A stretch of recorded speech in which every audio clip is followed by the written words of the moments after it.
안녕하세요. 진일규 목사입니다. 2023년 7월 12일 수요일 새벽 묵상을 시작하도록 하겠습니다. 우리가 오늘 함께 보실 말씀은 예레미야서 3장 19절에서 4장 4절까지이고요. 제목은 하나님께 돌아가려거든입니다.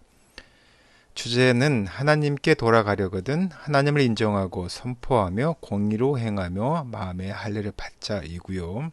오늘 말씀을 통해서 하나님께 돌아가기 위해 우리에게 필요한 조건은 무엇인지 살펴보도록 하겠습니다.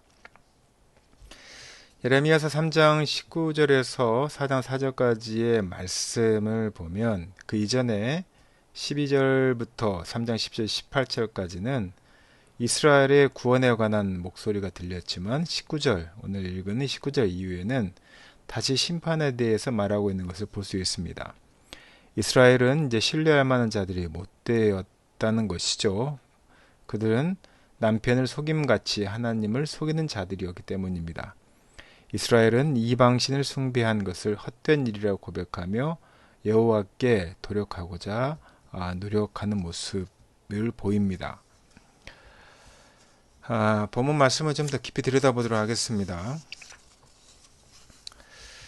죄는 하나님을 속이는 일이죠. 물론 하나님이 속으실 리가 없지만 그거는 다시 말하면 하나님을 속이는 일이 아니라 사실은 자기 스스로를 속이는 일입니다.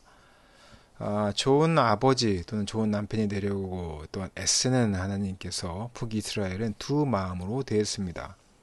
성경은 바람난 아내처럼 다른 짝을 찾아 떠나버렸다라고 말합니다. 돌을 아버지라 불렀고요.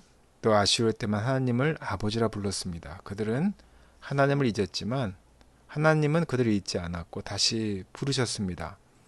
우상 숭배의 그 자리가 죄를 회개하는 애곡과 간구의 자리가 되기를 바라시는 것이죠. 자기 죄를 인정하는 것이 회개의 시작입니다. 수치가 마땅한 것이죠. 치욕을 당한다고 인정하는 것이 회개의 시작입니다.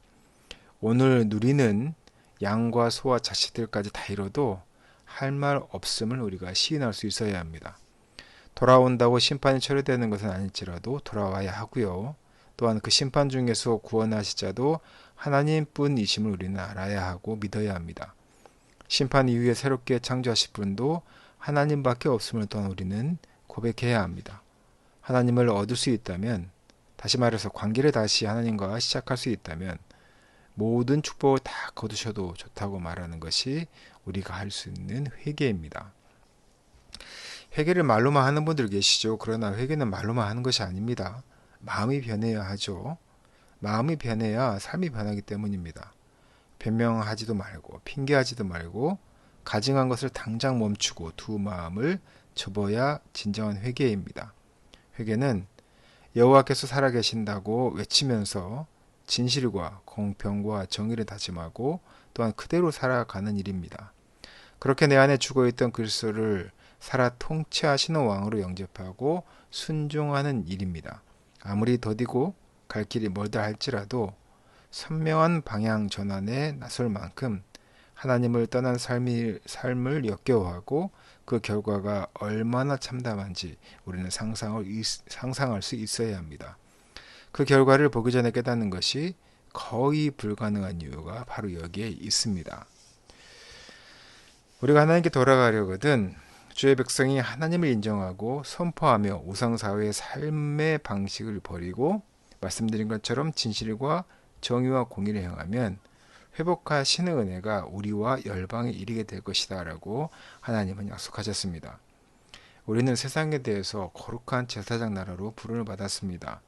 이스라엘이 그랬고요. 지금 우리의 모습이 그렇습니다. 우리가 먼저 하나님께 돌아간다면 세상도 따라 돌아올 것이라고 하는 그 믿음을 가지고 오늘 하루 매일의 삶을 살아가야 하는 것입니다. 우리 사랑하는 성도들도 하나님께 돌아가기 위한 온전한 회개를 경험하고 살아가는 성도 되시길 바랍니다. 함께 기도하겠습니다. 하나님께서는 어떻게든 이스라엘을 당신의 자녀로 삼아 품에 두고 싶으셨습니다. 그러나 이스라엘 백성들은 아내가 남편을 속이듯이 성경에 나오는 여아처럼 바람난 상대방처럼 서로를 속이고 또 하나님을 속이고 떠나는 것을 우리는 수없이 경험합니다. 하지만 하나님께서는 기다려 주십니다.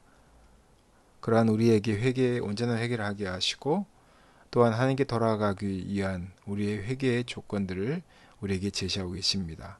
하나님을 인정하고 공의를 행하고 또한 마음에 온전한 할례를 받게 되면 하나님께서는 우리를 변화시켜 주시고 또한 하나님 나라의 로의 회개를 우리에게 가능하게 하심을 우리가 믿고 살아가게 하시며 오늘 하루도 하나님 앞에 온전히 마음을 돌이켜서 하나님 앞에 부끄러움이 없는 그런 삶을 살아가는 우리 사랑하는 제2교회 성도들에게 주님 함께하여 주시옵소서. 이 모든 말씀 거룩하신 예수님 이름으로 기도드렸습니다. 아멘.